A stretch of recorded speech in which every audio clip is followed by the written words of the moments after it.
विरच्यते मिति स्पष्ट संदर्भ न्याय दीपिका की जय हो।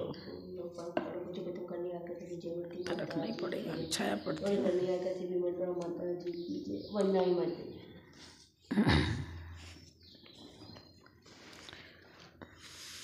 सबसे पहले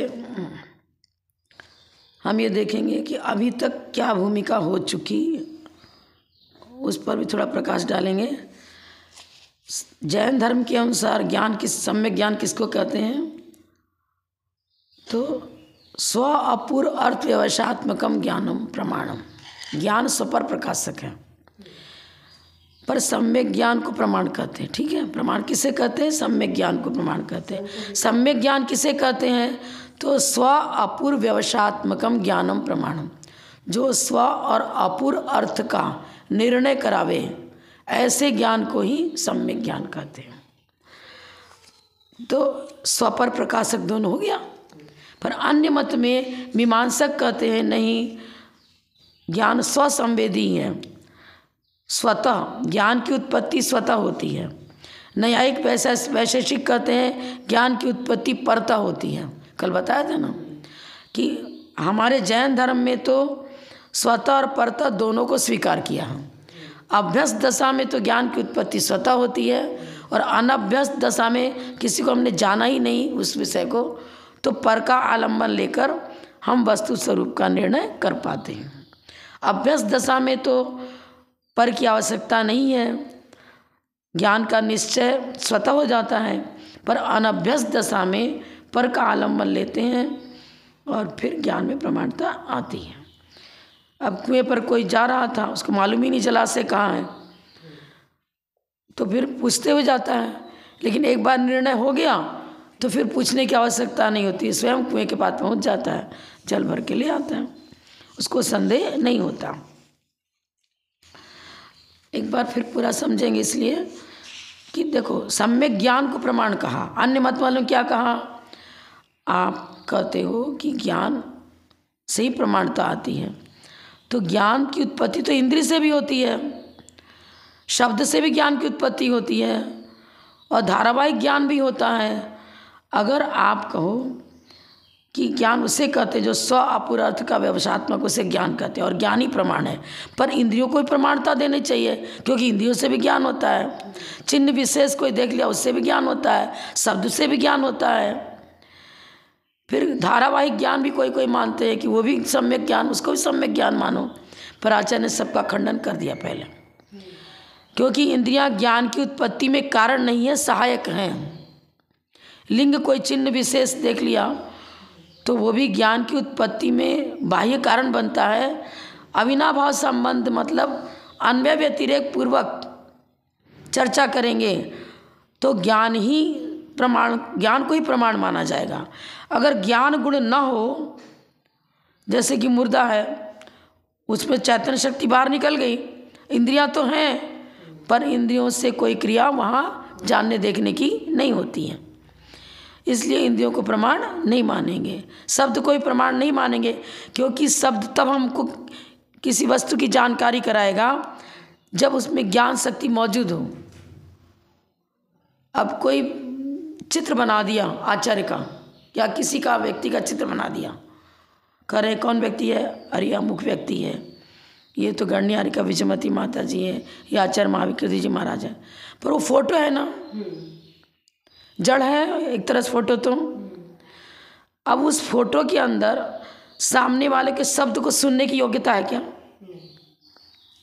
चित्र है किसी महिला का कुछ का, अब वो चित्र है तो जड़ है ना, उसमें आँख कान नाक मुँह आकृति तो उसकी बनी हुई है, पर वो शब्द को एक्सेप्ट करेगा क्या? सुनेगा क्या?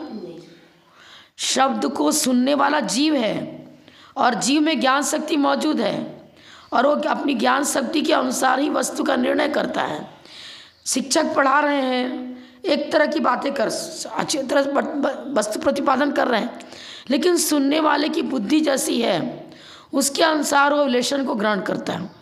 अगर सुनने वाले की बुद्धि सही नहीं है, एकाग्रता भी नहीं है, और मेमोरी पावर भी नहीं है, क्षोभसम शक्ति भी नहीं है, तो वो शब्द उसको सम्यक ज्ञान की उत्पत्ति करने में कारण बनेगा क्या? क्षमता ही नहीं है। शब्द तो आ रहे हैं, कोई इंग्लिश में प्रवचन कर रहा है, कोई व्यक्ति तो बैठा है पर उसको इंग्लिश का ज्ञान ही नहीं है। शब्द तो कान में पढ़ रहे हैं लेकिन उसको ज्ञान ही नहीं उसका, तो उस शब्द का अर्थ कैसे ग्रहण करेगा? ग्रहण कर ही नहीं सकता। तो अब ज्ञान ही अन्वय व्यतिरेक पूर्वक प्रमाणता को सिद्ध करता है। इसलिए हमारे आचार्यों ने कहा सम्यक ज्ञानम प्रमाणम। शब्द को भी प्रमाण रूप नहीं ठहराया, लिंग को प्रमाण रूप नहीं ठहराया, इंद्रिय को प्रमाण रूप नहीं ठहराया और धारावाहिक ज्ञान को प्रमाण रूप नहीं ठहराया। धारावाहिक ज्ञान किसे कहते हैं? छोटा बालक है, कोई व्यक्ति है, उसको ज्ञान कराया, देखो इसको घट कहते हैं। हाथी का चित्र दिखाया, इसको एलिफेंट कहते हैं, हाथी है। गाय का चित्र आदि दिखाया, साक्षात ज्ञान को दिखा दिया, बताया गाय है। एक बार उसने अच्छी तरह समझ लिया, कन्फर्म हो गया, अब उसको संशय नहीं होगा। इस प्रकार का मतलब संशय विपर्य अनध्यवसाय से रहित उसका ज्ञान हो गया, मैंने कन्फर्म हो गया पूरा कि गाय इसी को कहेंगे, हाथी इसी को कहेंगे, मनुष्य इसको ही कहते हैं, घड़ा इसी को कहते हैं, जानकारी हो गई। तब तो वो घट को देखते तुरंत बताता है घट है, हाथी को देखते तुरंत बताता है हाथी है। लेकिन यदि ज्ञान न कराया जाए उसके पहले हाथी भी सामने है, घट भी सामने है, गाय भी सामने है, पर उसको पहचान ही नहीं कि किसको गाय कहे किसको हाथी कहे। इतना अनभिज्ञ है, यदि वो छोटी उम्र का है, 1 साल का बच्चा नहीं समझ पा रहा। अब देखो, अगर घट ही ज्ञान की उत्पत्ति कारण होता तो फिर ट्रेनिंग लेने की आवश्यकता ही नहीं पड़ती। घट को देखते ही बालक से लेकर मरे, अब 6 महीने का बच्चा, 1 महीने का बच्चा, वो ज्ञान जीवित है ही, पर ट्रेनिंग नहीं ली है तो कुछ नहीं बता पाता है किसको क्या कहता है। अरे बालक तो ऐसा भी कि पैसा रखा है, कोई चावल रखा है, कोई बीज रखा है, यहाँ तक कि अपना मलमूत्र उसको ये समझ में नहीं आता है कि मलमूत्र है, उसको मुँह में डालने लगता है, ज्ञान ही नहीं है। तो सम्यक ज्ञान कैसे होगा? वस्तु से ज्ञान की सम्यक रूप से जानकारी नहीं होती है। क्या बताया हमारे आचार्यों ने? अभ्यस्त दशा में तो पहले सीखी हुई बात स्मृति में आती है और ज्ञान हो जाता है। यदि नहीं जाना है तो पर का अवलंबन लेना पड़ेगा। सम्यक ज्ञान की उत्पत्ति तो परता होती है। उत्पत्ति माने शुरू में, उत्पत्ति का मतलब नहीं जाना हुआ विषय, देशनालब्धि से हमें तत्व का ज्ञान हुआ। अब उत्पत्ति परता हुई, लेकिन आप कहो कि हर प्रकार से ज्ञान की उत्पत्ति स्वतः ही होती है, तत्परता ही होती है। हर प्रकार से न स्वतः लगेगा न परता लगेगा, स्वतः भी है परता भी है ज्ञान की उत्पत्ति, सम्यक ज्ञान की उत्पत्ति। अभ्यास दशा में हमारे आचार्य ने बता दिया स्वतः जान ही लिया। अब कोई 10 वर्ष का साल बालक है, उसको मालूम है घड़ा इसको कहते हैं, हाथी इसको कहते हैं। अब क्या कोई दूसरे का पूछना पड़ेगा क्या? अरे बताना घड़ा किसे कहते हो, जान रहा है घड़ा किसे, परता होने का सवाल ही नहीं है। अभ्यस्त माने ज्ञात, विषय ज्ञात हो चुका। संशय विपर्य अनध्यवसाय से रहित जब ज्ञान हो जाता है तब ज्ञान की उत्पत्ति के लिए परता शब्द नहीं लगेगा। समझ में आया? जिस विषय में हमको संशय भी है, विपर्य भी है, ऐसी स्थिति है, तो हम कहेंगे कि भाई अब तो मालूम नहीं, भूल गए, जाना तो था पर भूल गए, तो परता फिर से बताना पड़ेगा। लेकिन यदि न संशय है, न विपर्य है, न अनध्यवसाय है और कन्फर्म है विषय, तब वो ज्ञान की उत्पत्ति स्वतः ही हुई। स्वतः कहना पड़ेगा, उत्पत्ति का मतलब जाना हो विषय है। हमने पहले सीख लिया हिंदी की पूरी स्वर व्यंजन, क किसे कहते हैं, कवर क्या है, चवर क्या है, ग च सब सीख लिया। तो अब जाना हुआ विषय है तो उसमें शिक्षक की आवश्यकता है क्या? आवश्यकता नहीं, तो परता कैसे कहेंगे? अनभ्यस्त, मान लो उर्दू नहीं जानता है, फारसी नहीं जानता है, तमिल भाषा नहीं जानता है, तब उस व्यक्ति को कहेंगे इसके तो ज्ञान की उत्पत्ति परता होगी, क्योंकि दूसरे को इसके बाद सीखना पड़ेगा। यानी कि ऐसा कहेंगे सम्यक ज्ञान की उत्पत्ति स्वतः और परता द्वारा होती है, संशय विपर्य अनवध्य से रहित वो निर्णय सम्यक तो है। हाँ, संशय विपर्य अनध्यवसाय से रहित जब ज्ञान हो जाता है उस अवस्था में उसको अभ्यस्त संज्ञा दी है, जान ज्ञात है। तो जो सीखा हुआ विषय है और संशय पर अनध्यवसाय से रहित है तो उसका ज्ञान सम्यक ज्ञान है। और अब क्या हुआ, उसको पर का अवलंबन लेने की आवश्यकता नहीं है। तो ज्ञान में प्रमाणता स्वतः आएगी। अब तो अपनी बुद्धि से विचार करेगा, उसकी बुद्धि सक्रिय होगी। इसको घड़ा कहना चाहिए, ये गाय है, ये हाथी है, ये बैल है, ये कुत्ता है। अब कुत्ता खड़ा है, लेकिन जब तक कुत्ता किसे कहते हैं किसी बालक को नहीं मालूम है, तब उसको ज्ञान की उत्पत्ति कराने के लिए पर की आवश्यकता है। जैसा कि न्याय ग्रंथों में लिखा है, एक शिक्षक अपने विद्यार्थियों को लेकर जा रहे थे वन प्रांत में, तो कहीं धुआं निकल रहा था। अब उन्होंने बताया, शिक्षक ने, अरे ये क्या है, ये क्या है? तो करेगा, अरे यहाँ अग्नि है ना, देखो पर्वत पर अग्नि है और अग्नि के बिना धुआं नहीं होता है, तो जहाँ जहाँ धुआं है वहाँ अग्नि अवश्य होती है। अब बालक को मालूम हो गया, जब भी धुआं देखेगा तो कहेगा यहाँ अग्नि है कहीं ना कहीं, तो जब तो धुआं निकल रहा है। लेकिन जब मालूम नहीं था तो उसको पूछने की आवश्यकता पड़ी कि ये क्या है। अच्छा, स्वतः परता ज्ञान मिथ्या भी हो सकता है क्या? नहीं, अपने आप में न स्वतः मिथ्यात्व है न परता मिथ्यात्व है। मिथ्यात्व और सम्यक किसको कहेंगे? सम्यक ज्ञान किसको कहेंगे? मिथ्या ज्ञान किसको कहेंगे? जो ज्ञान संशय विपर्य अनध्यवसाय से सहित है वो ज्ञान मिथ्या ज्ञान है। जो ज्ञान अव्याप्ति अतिव्याप्ति असंभव दोष से दूषित है उस ज्ञान को मिथ्या ज्ञान कहेंगे। जब तक इन दोषों की निवृत्ति नहीं होती है, ये सारे दोष नहीं हटते हैं, तब तक मेरा ज्ञान मिथ्या ज्ञान है। और संशय विपर्य अनध्यवसाय से रहित जब मेरा ज्ञान हो जाता है तब उस ज्ञान को सम्यक ज्ञान कहेंगे। किस ज्ञान को सम्यक ज्ञान कहेंगे? रहित हो, चाहे वो स्वतः हो या परता हो। देशनालब्धि पूर्वक भी सम्यक ज्ञान की उत्पत्ति होती है, और देशनालब्धि वर्तमान में नहीं चाहिए, हम उसको जान चुके हैं पहले, अब स्वतः होगी। जान चुके हैं तो स्वतः, नहीं जाना है तो परता।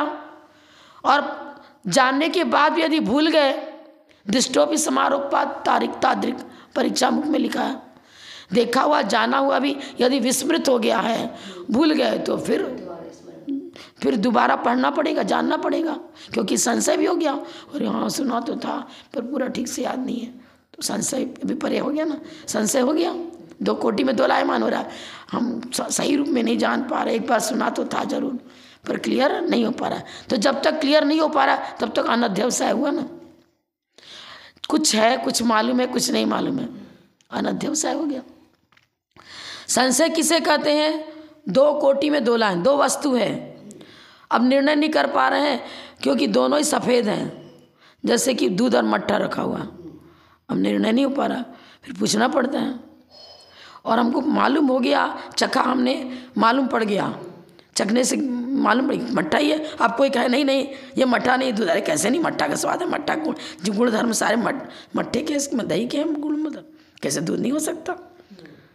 तो अब क्या स्वतः मानना पड़ेगा, जो अनुभवात्मक हो चुका, जिसमें संशय भी नहीं है, विपर्य भी नहीं है, अनध्यवसाय भी नहीं है, अब वो ही ज्ञान मेरा सम्यक हो गया। तो ज्ञान में, ज्ञान के द्वारा ही तो हम वस्तु का समीचीन निर्णय करते हैं। इंद्रियां हमें समीचीनता प्रदान नहीं करेंगी। इंद्रिय नहीं कहेगी कि अब तुम्हारा ज्ञान सम्यक हो गया, अब मिथ्या हो गया। अरे इंद्रियां निर्णय नहीं कराती हैं, इंद्रियां तो मार्ग देती हैं। आँख खुलती है हम देख पाते हैं, कान सही है तो हम सुन पाते हैं, लेकिन जो शब्द आ रहा है कान में वो विषय सम्यक है कि मिथ्या है, ये तो अपनी बुद्धि से हम कन्फर्म करेंगे। आगमान सरणी बुद्धि युक्ति, और युक्ति और आगम से जो टैली कर रहा है वही ज्ञान सम्यक ज्ञान होगा। खिड़की नहीं करेगी कि ये ज्ञान संशय रूप है, ये ज्ञान मिथ्या है, ये ज्ञान अनध्यवसाय है। खिड़की बताएगी क्या? वो पुस्तक यहाँ रखी है, अब इस पुस्तक को देख करके हम देख रहे हैं भाई पुस्तक है, पर पुस्तक ये नहीं कहेगी कि पढ़ने वाला सम्यक ज्ञानी है कि मिथ्या ज्ञानी है, कि पढ़ने वाले का ज्ञान संशय पूर्वक पढ़ा जा रहा है कि मिथ्यात्मक पढ़ा। ये तो व्यक्ति के ऊपर निर्भर है कि उसी लाइन को पढ़कर एक तो सही अर्थ निकाल लेता है, एक उसका गलत अर्थ निकाल लेता है, उल्टा भी अर्थ निकाल लेता है, कहीं का कहीं अर्थ का अनर्थ भी कर देता है। पर शब्दावली तो वही लिखी है, शब्द रचना तो वही की वही है, पर शब्द वाक्य रचना वही की वही है। अब ने रूपिणा पुद्गला लिखा है मान लो, तो जिसको विषय नहीं मालूम है जैन धर्म का, वो तो कहेगा रूपिणा पुद्गला, पुद्गल में रूप गुण पाया जाता है। अब कोई कह के कहाँ, अरे तुम कह रहे कि वर्ण गंध रस स्पर्श जिसमें पाया जाए उसे पुद्गल कहते हैं, पर कहाँ लिखा है देखना, उमा स्वामी भी तो लिख रहे हैं रूपिणा पुद्गला, विवाद हो जाएगा। पर पूर्व की भूमिका नहीं मालूम है, अन्वय व्यतिरेक नहीं मालूम है। जहाँ रूप है वहाँ वर्ण गंध रस स्पर्श चारों के चारों रहेंगे। रूपिणा माने रूप, पर साथ में गंध रस स्पर्श भी रहेगा, क्योंकि पुद्गल में चारों एक साथ होते हैं। हम कहें कि मनुष्य है, हाँ भाई मनुष्य तो है, पर अन्य मत मानेंगे क्या कि वो तो कहेंगे मनुष्य ही है, और हम कहेंगे मनुष्य भी है। क्यों? त्रैकालिक मनुष्य नहीं था वो। अभी उसने नाम कर्म का बंध इस प्रकार किया था पहले, तो जैसा बंद किया वैसे उसकी पर्याय उसको मिली। मनुष्यायु का बंद किया, मनुष्य गति का बंद किया। एक व्यक्ति एक ही है, उसने लाल ड्रेस पहन करके आ गया तो उसको आप कहते हो लाल कपड़ा वाला। फिर कुछ समय के बाद उसको हरे ड्रेस में आपने देखा तो कहते हरे ड्रेस वाला। कुछ समय के बाद, कुछ दिनों के बाद सफ़ेद ड्रेस में आए, व्यक्ति तो वही है, पर आप पर्याय अलग अलग बता रहे हो। कभी करो लाल ड्रेस वाला, कभी करो हरे ड्रेस वाला, कभी करो सफ़ेद ड्रेस वाला। जीव वही है, बालक वही था ना, ड्रेस बदल रहा है। हमारे भी ड्रेस बदल रहा है। ड्रेस बदल रहा है मतलब ये ड्रेस पर्याय। कभी हम मनुष्य का चोला पहन के, वही जीव मनुष्य के चोले में है, चोला माने ड्रेस, वही जीव मनुष्य के चोले में है तो उसको मनुष्य कर रहे हैं। वही जीव पाप कर्म के उदय से नरक में पहुंच गया तो उसको नारकी कह दे रहे हैं। वही जीव उसने तिर्यंच गति वाला चोला शरीर पहन लिया, धारण कर लिया तो उसको तिर्यंच कर रहे हैं। अरे चोला चेंज होने से व्यक्ति तो चेंज नहीं होता है। किसी व्यक्ति ने पहले सफ़ेद ड्रेस पहन लिया तो व्यक्ति चेंज हो गया क्या? वही व्यक्ति हरा ड्रेस पहन लेता है तो व्यक्ति चेंज हुआ क्या? लाल ड्रेस पहन लेता है, व्यक्ति चेंज हुआ क्या? नहीं।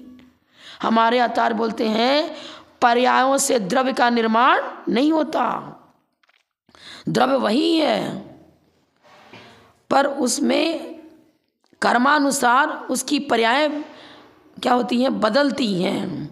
व्यंजन पर्याय बदलने से द्रव्य नहीं बदला, पर्याय बदलने से द्रव्य नहीं बदला। द्रव्य तो त्रैकालिक होता है, पर द्रव्य की पर्याय त्रैकालिक नहीं होती। आपने किसी घड़े में पहले तो जल रखा था, फिर आवश्यकता पड़ी तो जल निकाल दिया और घी रख लिया, तो पहले तो आप जल का घड़ा, जल वाला घड़ा, पानी वाला घड़ा, पानी वाला घड़ा कहते थे, अब उसको घी वाला घड़ा कहने लग गए। भी घड़ा तो वही है। ये चीज़ है। अतिव्याप्ति, अनाव्याप्ति और 3 प्रदोष हैं, अव्याप्ति, अतिव्याप्ति और असंभव।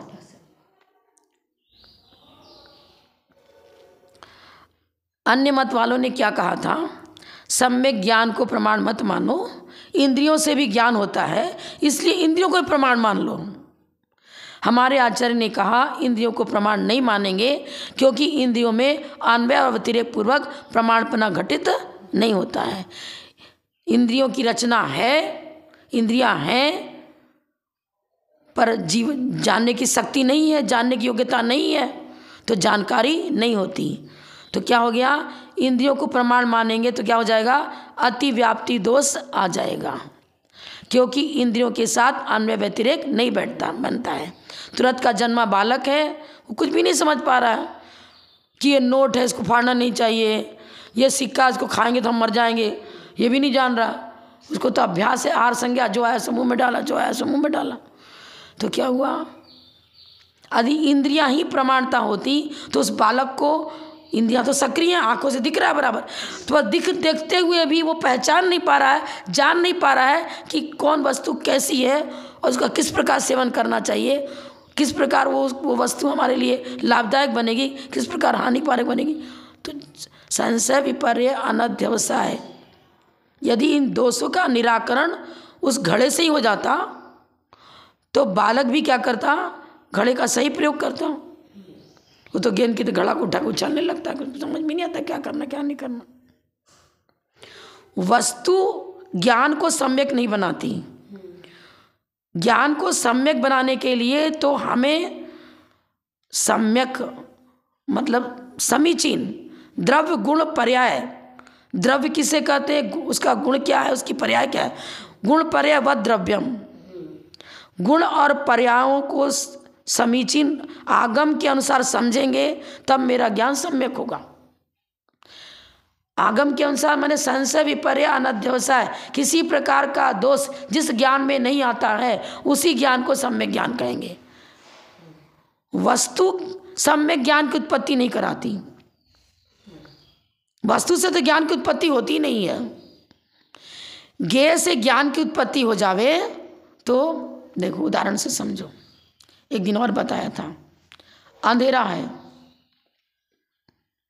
अंधेरे में ज्ञान नहीं होता। आप यही कहोगे ना, अरे अंधेरा है तो हमको वस्तु दिख ही नहीं रही, जाने कैसे। हमें नहीं हो रही अंधेरे में, लेकिन उल्लू को तो हो रही है। यदि अंधेरा बाधक है ना साधक है, ना बाधक है ना साधक है, हमारे अंदर इस प्रकार की क्षोभसम शक्ति नहीं है कि हम अंधेरे में जान सकें, पर उल्लू में वो क्षोभसम शक्ति है, वो अंधेरे में जानता है। तो क्षोभसम शक्ति के अनुसार ही निर्णय हुआ ना, जानना और नहीं जानना। हम अंधेरे को भी तो जान रहे हैं, अंधेरा है। हाँ, अंधेरे को भी जाना है अंधेरा, ये भी बात है। अंधेरा और प्रकाश में अंतर समझ रहे हैं, ये चीज़ है।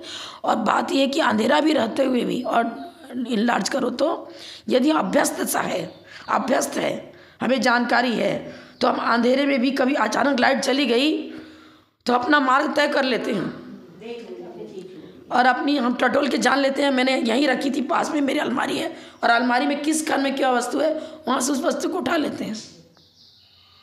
यदि अंधेरा हमारी ज्ञान शक्ति को ही कहीं अभाव कर देता, तब तो जब जब अंधेरा होता है तुम्हारी ज्ञान शक्ति समाप्त हो जाती, हम जान ही नहीं पाते कि हम कौन हैं और किस कमरे में बैठे हैं और किस गांव में बैठे, ज्ञान का ही अभाव हो जाता।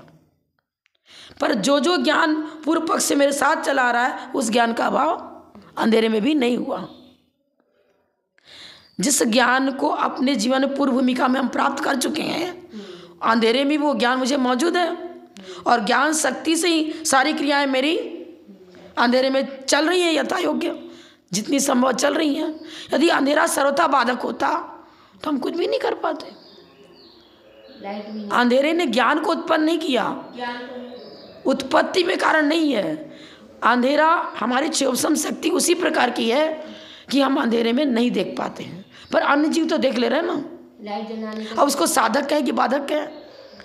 देखो यहाँ काजू किशमिश अखरोट सब रखा हुआ है, अब इसको हम ना पौष्टिक कहेंगे, स्वास्थ्य वर्धक भी कह सकते हैं, स्वास्थ्य घातक भी कह सकते हैं। वस्तु अपने आप में ना साधक है ना बाधक है। हमारी कैपेसिटी के अनुसार डाइजेशन कैसा है मेरा, वो डाइजेशन के अनुसार हम उस वस्तु का प्रयोग करेंगे तो हमारे लिए लाभदायक है। किसको शुगर है और शक्कर की मिठाई खाता रहे, और शक्कर रोग को उत्पन्न करने वाला नहीं है। शक्कर ना रोग को उत्पन्न करता है ना स्वास्थ्य को उत्पन्न करता है, सीधा सीधी बात है। अगर स्वास्थ्य को ही उत्पन्न करने वाला होता तो शुगर वाले के लिए भी स्वास्थ्यकारी होता। हाँ, ये अभी तो हमारी कैपेसिटी है। तो ज्ञान ये कहेगा कि तुम अपनी भूमिका के अनुसार कौन चीज क्या तुम्हारे लिए लाभदायक है, क्या हानिकारक है। लाभदायक और हानिकारक का निर्णय किसने दिया? हमारी ज्ञान शक्ति ने दिया हमको, हमारे लिए। उस अखरोट ने नहीं कहा कि हम तुम्हारे लिए लाभदायक बनेंगे, हम तुम्हारे काजू ने नहीं कहा कि हम तुम्हारे लिए लाभदायक बनेंगे। आप जानो वस्तु का स्वरूप ऐसा है। मिर्च तो मिर्च का काम करेगी, शक्कर शक्कर काम करेगी। एक उदाहरण दूसरा, शिकंजी बनाई, ठीक है, उसमें जल भी है, नींबू भी है और शक्कर भी है, तीनों मिला हुआ है। आप उसको शिकंजी कह रहे हो। शिकंजी कोई द्रव्य है क्या? शिकंजी कोई द्रव्य है क्या? संयोगी पर्याय है, तीन की संयोगी पर्याय है, द्रव्य नहीं है वो। अगर नींबू को द्रव्य स्थानीय मान लिया, जल को द्रव्य स्थानीय मान लिया हमने, और शक्कर को द्रव्य स्थानीय माना, तीनों द्रव्य अपना अपना स्वभाव लिए हुए हैं। मिलने के बाद भी जल का काम कर रहा है, शक्कर का काम कर रहा है, नींबू का काम कर रहा है, पर तीनों मिला हुआ संयोगी स्वाद, संयोगी पर्याय अलग हो गई। तो शिकंजी एक पर्याय हुई, संयोगी पर्याय। अब हम कहते हैं हम मनुष्य हैं, पर ये मनुष्य मेरी संयोगी पर्याय है, जीव द्रव्य का स्वरूप नहीं है। उस जीव ने वैभाविक परिणति करी, मनुष्य आयु का बंद किया, मनुष्य गति का बंद किया, बुद्धिमान उसकी पूर्ववर्ती आयु समाप्त हुई और मनुष्य गति में आ गया। अब उसको मनुष्य कहने लग गए, पर वो सर्वथा मनुष्य नहीं है। जीव जो जीव द्रव्य है ना, उसी को जीव कहेंगे। इस पर्याय को, पूरे बॉडी को, ना आँख को जीव कहेंगे, ना कान को जीव कहेंगे, ना नाक को जीव कहेंगे, ना हाथ पैर को जीव कहेंगे। ये ढांचा है। बैलून के अंदर हवा भर दी आपने, वो हवा पूरे बैलून में अंदर व्याप्त है, समझ में आया ना। पर पवन है, पवन बैलून नहीं है। इसके अंदर, इस ढांचे के अंदर पूरे आत्मप्रदेश व्याप्त हैं। एक क्षेत्रावकाश संबंध हो गया। एक क्षेत्रावकाश संबंध होने के बाद भी यदि शरीर और आत्मा एक होती तो मरने के बाद इस जीव के साथ शरीर भी साथ में जाता। एक नहीं है। मकान में आप रहते हो तो मकान और आप एक नहीं हो गए, अलग है। अब तो सम्यक दर्शन होगा, ऐसा जानने के बाद ही सम्यक दर्शन होगा। ऐसा जानने के बाद भी ज्ञान, सम्यक ज्ञान होगा। हम कन्फर्म करें कि द्रव्य क्या है और गुण क्या है और पर्याय क्या है। शक्कर का गुण मिठास ही है, जल का स्वभाव शीतलता ही है, नींबू का स्वभाव खट्टा ही है, जीव का स्वभाव ज्ञाता दृष्टा स्वभाव है। जीव उपयोगो जीव लक्षणम। अब सम्यक ज्ञान, सम्यक चारित्र, ये भी ज्ञान की स्वाभाविक परिणति है। परिणति माने पर्याय। जब हमारा ज्ञानोपयोग किसी गुरु को देखकर उसके प्रति श्रद्धालु होता है तो उस ज्ञान की पर्याय को ही श्रद्धारूप परिणमन कर रहा है हमारा उपयोग, तो उसको सम्यदर्शन कह दिया। जानने देखने का काम कर रहा है उसका ज्ञान, तो उसको ज्ञान पर्याय कह दी। और जैसा जाना, जैसी श्रद्धा है उसी प्रकार परिणति भी बन गई। अपने ज्ञान स्वभाव में स्थिर होना चारित्र, अपने ज्ञान स्वभाव में स्थिर होना चारित्र। और स्थिर नहीं हो रहे हैं तो चारित्र नहीं रहा, चर्या नहीं बिगड़ गई। तो केंद्र तो ज्ञान शक्ति हो गई ना, ज्ञान घन स्वरूप आत्मा है। अब सारे जितने भी उसके गुण हैं ना, उस चैतन्य के अनुसरण किए हुए हैं। चैतन्यानुविधायी परिणाम उपयोग। चैतन्यानुविधायी, चैतन्य का परिणमन ही ज्ञान है, चैतन्य का परिणमन ही श्रद्धा है, चैतन्य का परिणमन ही चारित्र है, चैतन्य का वैभाविक परिणमन ही क्रोध है, चैतन्य का वैभाविक परिणमन ही मान माया लोभ है। चैतन्य का ही परिणमन है। दूध तो दूध था पर उसमें विष डाल दिया तो वैभाविक परिणमन हो गया।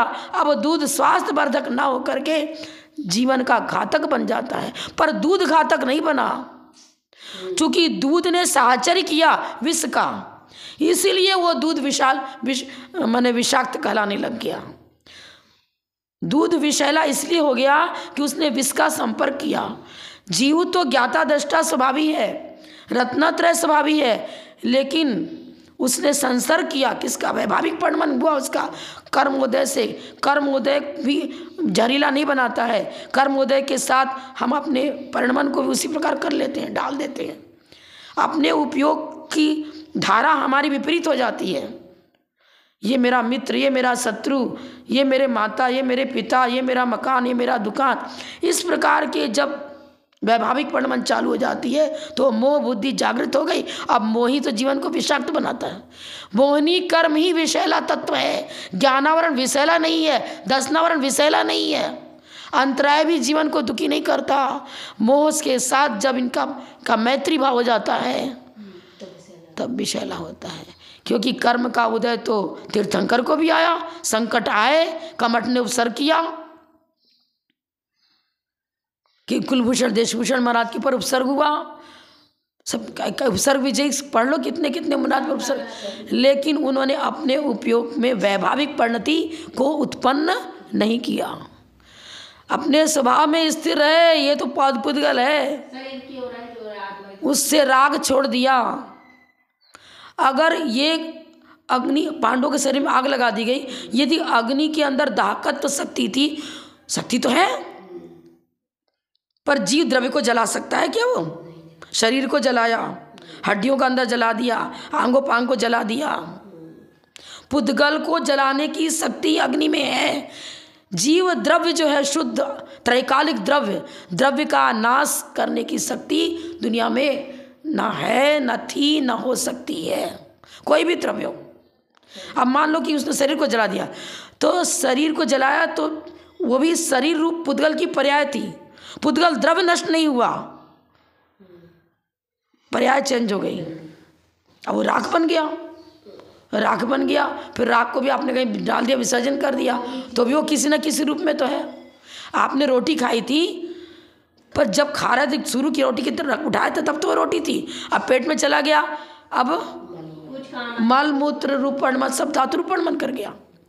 पर्याय चेंज होती हैं, पर द्रव्य चेंज पर्याय के साथ साथ नहीं होता है। अब गुण पर्याय व द्रव्यम, जैन आगम के अनुसार गुण क्या है, द्रव्य क्या है, पर्याय क्या है, इनको पहले समीचीन रूप से समझें। जब मेरा ज्ञान किसी गुरु के माध्यम से, आगम के माध्यम से, ग्रंथों के माध्यम से जब कन्फर्म हो जाता है कि वस्तु का स्वरूप ऐसा ही है, द्रव्यार्थिक दृष्टि से वस्तु नित्य है, पर्यार्थिक दृष्टि से वस्तु अनित्य है, उपचरित व्यवहार नय से हम कहते हैं कि ये मेरा पिता है, ये मेरी माँ है, ये मेरी बहन है। अनुपचरित व्यवहार नय से, एक क्षेत्रावकाश संबंध होने से हम कहते हैं कि हमारी व्यंजन पर्याय मनुष्य है, पर्याय मनुष्य है। जीव की चर्चा जीव के रूप में होगी द्रव्य दृष्टि से। अब उस द्रव्य की पर्याय बताई जाएगी तब कहेंगे हम मनुष्य हैं। द्रव्य की जब पर्याय बताई जाएगी तो हम कहेंगे मनुष्य हैं। जिस समय आटे का लोंदा रखा उस समय को आटा का लोई कर रहे हैं, फिर वो रोटी बन गई, कभी पराठे बना लिए, फिर आपने उसी गेहूं से कचौड़ी बना ली, कुछ बना लिया। अब पर्याय बदल रही, पर गेहूं द्रव्य बदल गया क्या? नहीं, वो तो वही का वही है। अगर गेहूं का त्याग है तो हमको कोरा गेहूं थोड़ी खा रहे हैं, हम तो कचौड़ी खा रहे हैं। अरे क्या, द्रव्य तो वही का ना, चीज तो वही का वही है। घी का त्याग है तो घी साक्षात नहीं पी रहा है, पर घी का पकवान खा लेगा क्या? उसमें अनुश्रुत है ना। तो हम मनुष्य हैं भी और नहीं भी हैं। वर्तमान व्यंजन पर्याय की, स्थूल व्यंजन पर्याय की अपेक्षा से, ऋजु सूत्र नय की अपेक्षा से हम मनुष्य हैं। लेकिन द्रव्यार्थिक ने क्या कहता है कि तुम मनुष्य ही नहीं हो। तो गुण पर्याय व द्रव्यम ये समझना पड़ेगा, अब मेरा ज्ञान सम्यक ज्ञान होगा।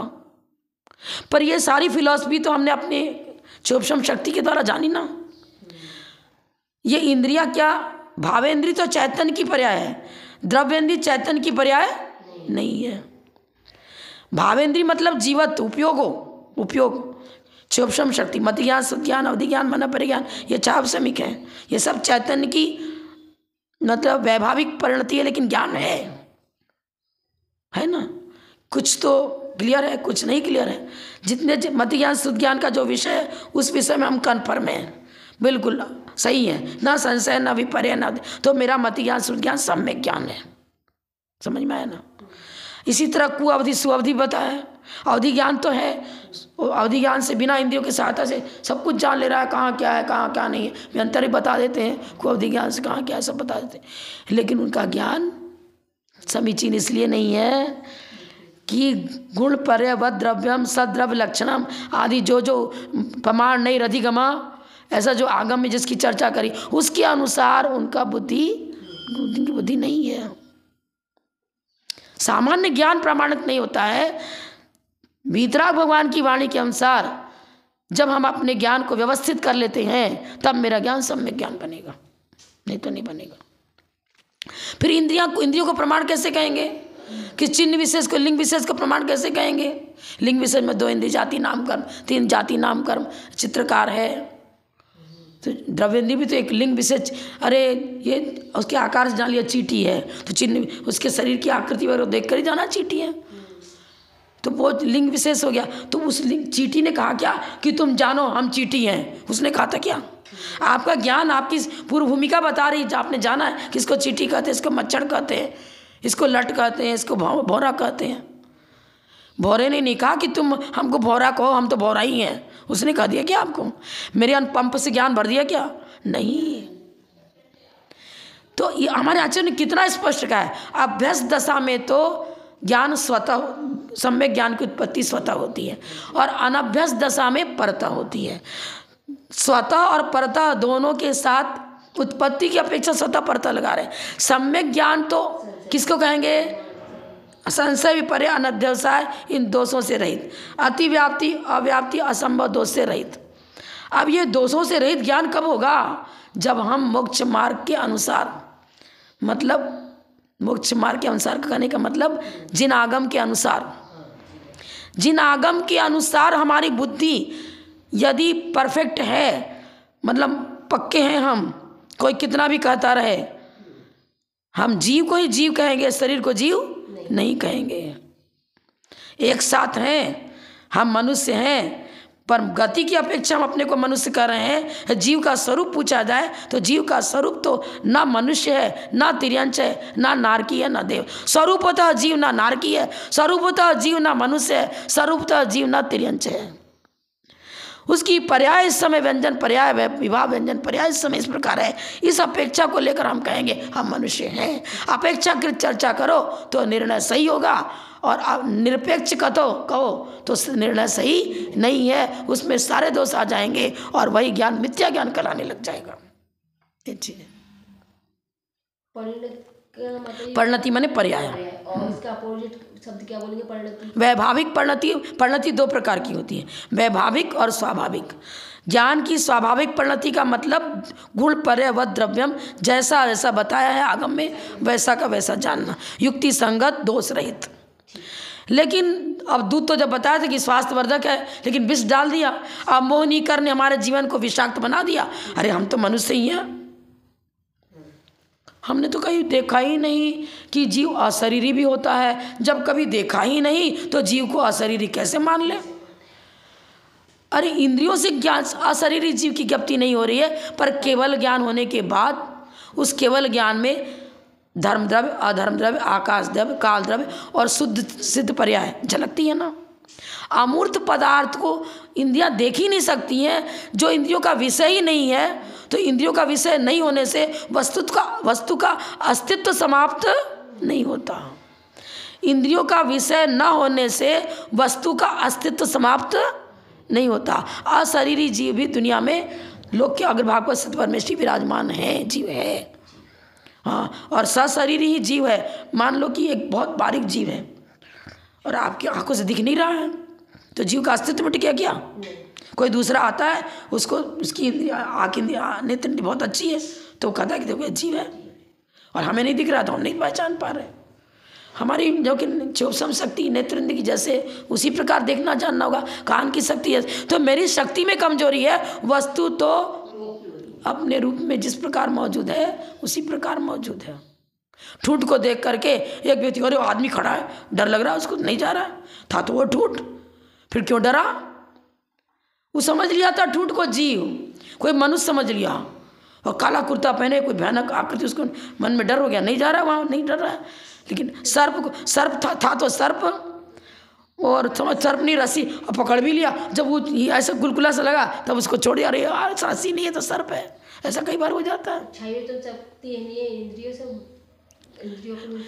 इंद्रिया द्रव्येंद्रिय और भावेंद्रिय फर्क है ना। भावेंद्रिय चैतन्य की परिणति है, तो चैतन्य तो ज्ञान घन स्वरूपात्मा है। बुद्धि से जाना, अरे कई बार बता चुके भैया, देखो कम दरवाजा बंद था, अंदर महाराज जी बैठे थे, तो आपको महाराज का दर्शन करना, तो आपने खिड़की में से देख लिया। अब खिड़की में से देखा, खिड़की ने नहीं कहा था कि देखो हम हमारे से, खिड़की क्या आपको ज्ञान करा रही है? का खिड़की ज्ञान कराती तो खिड़की बताती कि ये विद्यासागर जी हैं। आपने अपनी बुद्धि से जाना कि विद्यासागर जी हैं। खिड़की ने नहीं कहा कि ये विमल प्रभा है, ये विजय प्रभा है, ये विनीत प्रभा है और ये सुमैत्री प्रभा है, सुमैत्री जी है। ये जो बताया क्या सुमैत्री मत, ये बताया क्या? खिड़की तो बस माध्यम बन रही है। कैमरा से फोटो खींच करके आ गया, अब फोटो आप देख रहे हो तो फोटो में आप अपनी बुद्धि से बता रहे हो कि ये तो बड़ी माता जी की फोटो है, ये उन माता जी की फोटो है। वो कैमरा की फोटो थोड़ी बोल रहा है कि माता ये वाली को विमल प्रभा कहना, वो कैमरा कह रहा है क्या? तो खिड़की तो एक माध्यम है, मीडियम है। इंग्लिश मीडियम जिसको नहीं मालूम है तो सब तो आ रहा है लेकिन नहीं जान पा रहा है। तो द्रव्येंद्रिय भावेंद्रिय दो की चर्चा करी ना। तत्वार सूत्र तो पूरे द्वादशांग की फिलॉसफी है। अगर इसको गहराई से नहीं समझा तो फिर न्याय ग्रंथ में भी जीरो आ जाएगा, क्योंकि उसी का आधार लेकर इन्होंने पहले क्या बता दिया, ये पूरी न्याय दीपिका का मूल आधार स्तंभ क्या है? प्रमाण नहीं अधिगम।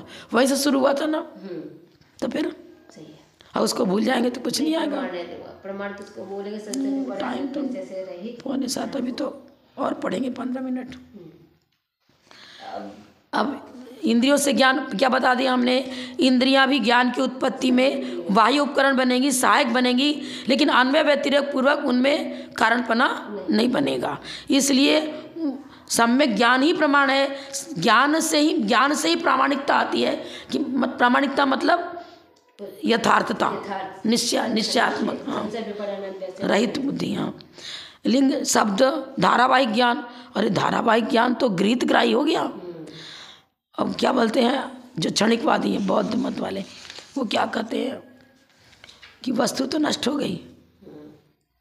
वो तो जैसे एक बार आपने जान लिया ये इसको हम ये सोने का घड़ा है, पीतल का नहीं, कन्फर्म हो गया, चेक करा लिया अच्छे से, जांच पड़ताल कर ली, स्वर्ण नहीं है।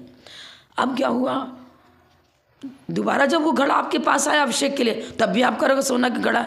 दोबारा 3 बार 4 बार जब भी उसको देखते हो तो कहते हो सोना का, उसी को देख रहे हो ना। कोई नया नया ज्ञान पैदा हो रहा है क्या? जब नया नया ज्ञान पैदा नहीं हो रहा है तो अब इसको धारावाहिक ज्ञान कहेंगे। धारावाहिक ज्ञान गृहीतग्राही, जाने हुए को जानना। तो धारावाहिक ज्ञान भी प्रमाण नहीं है, क्योंकि उसमें अपूर्व विशेषण नहीं लगेगा। स्व अपूर्व अर्थ व्यवसात्मक ज्ञान। अपूर्व माने नहीं जाने हुए को जाना, जिसको पहले नहीं जाना है उसको जानना। तो अन्य मत वालों ने क्या कहा, अरे धारावाहिक ज्ञान कोई प्रमाण मान लो ना। जब भी तुम्हारे पास दोबारा स्वर्ण कलश आता है तब इसको स्वर्ण कलश ही तो कहते हो, सही तो कहते हो ना। अरे वो तो जाने हुए को जान रहे हैं। ज्ञान की उत्पत्ति थोड़ी हुई, जाने हुए को जाना। ये मेरे पिताजी हैं, दोबारा अरे कौन बताना जी कौन खड़ा, अरे तुम जान ही रहो कि मैं तुम्हारे पिताजी, परिचय है ही पहले, तो पूछने क्या हो सकता है। प्रमाणता किसमें? एक तो स्व और अपूर्व अर्थ। अगर जाने हो कि भूल गए तब तो अपूर्व बन जाएगा, और नहीं भूले तो नहीं बना। तो स्व अपूर्व अर्थ व्यवसात्मकम ज्ञानम प्रमाणम। कौन सा ज्ञान प्रमाण आएगा? जिसमें स्व माने आत्मा चौषम शक्ति। स्व को दीपक तो स्व को भी जान रहा है, दीपक से तो दीपक स्व पर प्रकाशक है। तो स्व को जाने बिना पर को जानेगा भी नहीं। पहले अपने आप का ज्ञान ही सक्रिय नहीं है, उपयोग दूसरी तरफ लगा है। कोई व्यक्ति कुछ बोल के चला गया, सब तो कान में आए, लेकिन उपयोग दूसरी तरफ इंगेज था, नहीं सुन पाए। ज्ञान हुआ क्या? नहीं हुआ। स्व अपूर्व अर्थ व्यवसायत्मकम। व्यवसायत्मक माने निर्णयात्मक, सही निर्णय। व्यवसायत्मक अर्थ का अर्थ होगा सब प्रकार के दोषों से रहित द्रव्य गुण पर्याय सहित निर्णय होना। अब वो ज्ञान सम्यक ज्ञान। सम्यक ज्ञानम प्रमाणम, ये इतना छोटा सा सूत्र पूरे द्वादशांग की बीज है। किसान ने एक मुट्ठी बीज लाया था, किसान उसको बोया, फिर जो फला फिर उसको बो दिया, फिर फला। अरे वही तो बीज था ना, सम्यक ज्ञानम प्रमाणम, यही बीज है। इसी को सेंटर बना करके पूरी चर्चा द्वादशांग की चलेगी। और इस सेंटर को हटा दिया, सब गायब, पूरा का पूरा गायब। 6 द्रव्य हैं, जीव पुद्गल धर्म अधर्म आकाश काल। जीव द्रव्य हटा दिया, अब जीव ही नहीं है तो धर्म द्रव्य अपनी चर्चा स्वयं नहीं करेगा कि तुम मुझे जान लो हम धर्म द्रव्य है, तुम मुझे जान लो अधर्म द्रव्य है, तुम मुझे जान लो आकाश द्रव्य है। इसको ठहराएगा जीव है तो 6 द्रव्यों की भी चर्चा, और जीव इसलिए तो जीव को पहले रखा, उसके बाद पुद्गल को रखा। इंजन समझ लो। पूरा माने पूरा व्याप्त करता है। ज्ञान के द्वारा ही लोक अलोक सबका ज्ञान होता है, सबकी जानकारी होती है। तो ज्ञान ही तो प्रमाण हुआ, क्योंकि पर की पहचान भी ज्ञान से हो रही है और स्व की पहचान भी ज्ञान से हो रही है। अगर स्व ज्ञान शक्ति नहीं है तो कितना भी कहते रहो ना, तो वो नहीं सीख पाता है। कितने लोग ऐसे होते हैं कि शुभ शक्ति बिल्कुल नहीं है, तो बार बार रटाते हैं, फिर भी कदा भूल गया, फिर भी कदा भूल गया, नहीं मालूम पड़ता है। तो क्या हो गया?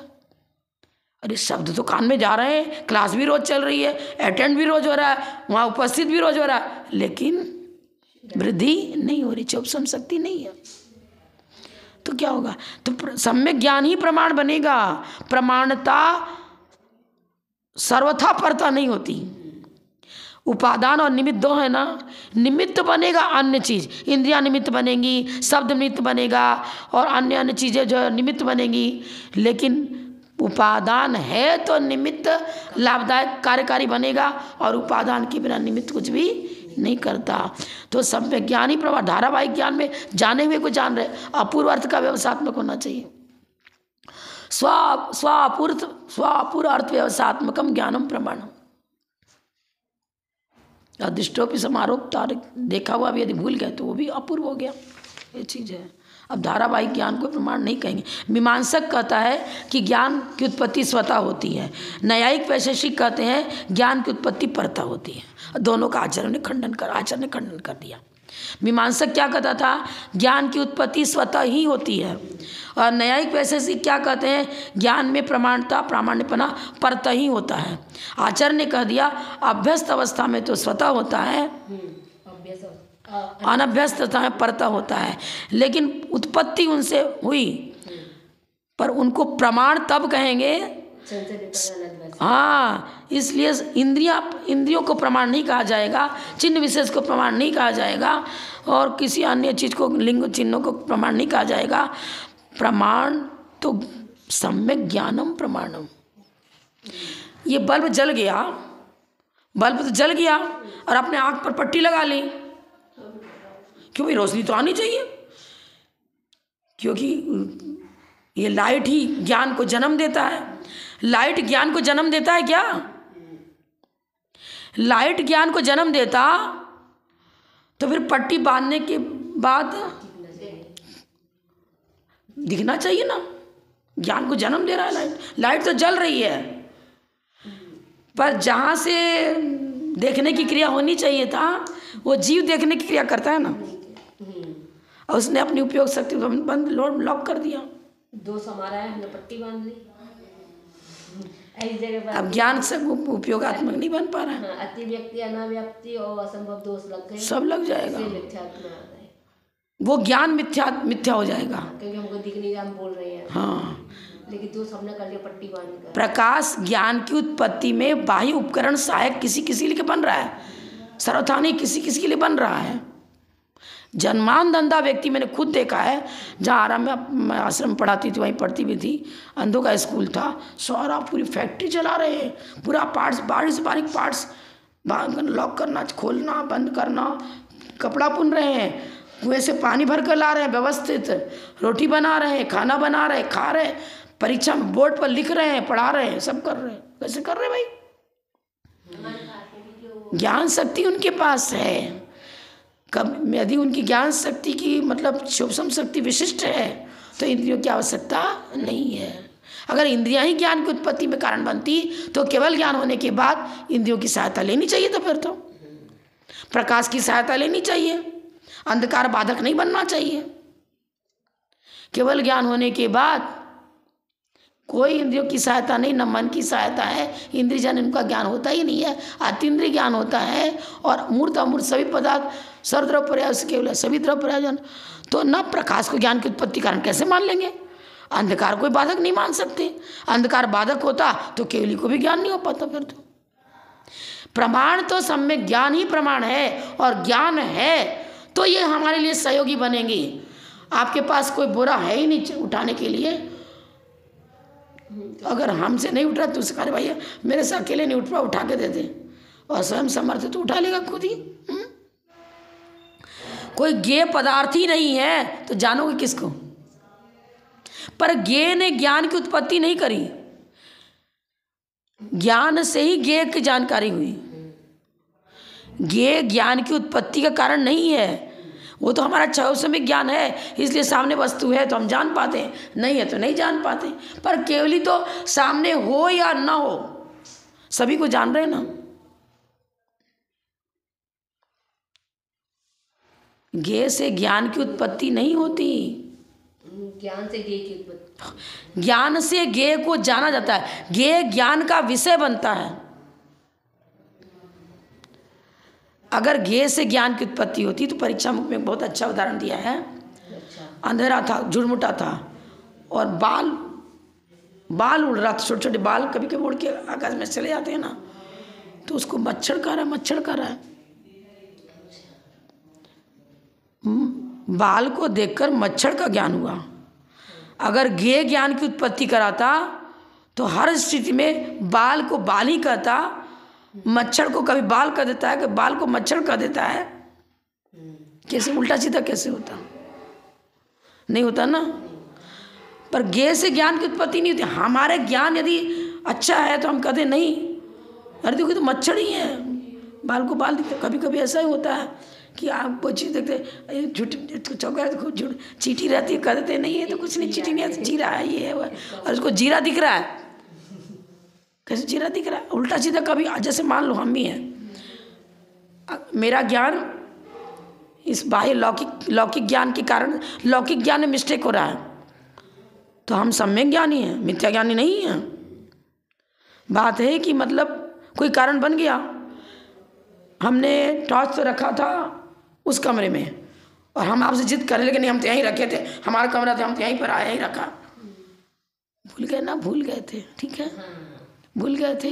फिर बाद में ढूंढते ढूंढते निकला उस कमरे से, और हो सकता है गया था, तो क्या ज्ञान मिथ्या हो गया क्या? मोक्ष मार्ग में जो 6 द्रव्य 7 तत्व 9 पदार्थों के स्वरूप की चर्चा है, उसमें जब मिस्टेक करते हैं तब वो हमारे लिए चलेगा, गलत होगा, मिथ्या। लौकिक चीज़ में भूल हो जाती है कभी कभी।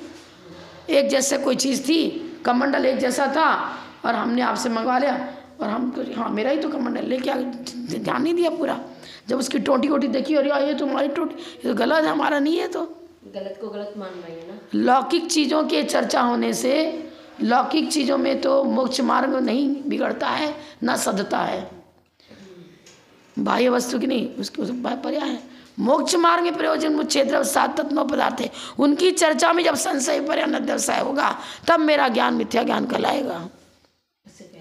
और आपके पेन को मैंने अपना पेन बना लिया, कभी आपने हमको प्रेजेंट कर दिया तो उसको अपना पेन कहने लगे, जब तक आपके पास है तो उसको अपना पेन कर देते आप।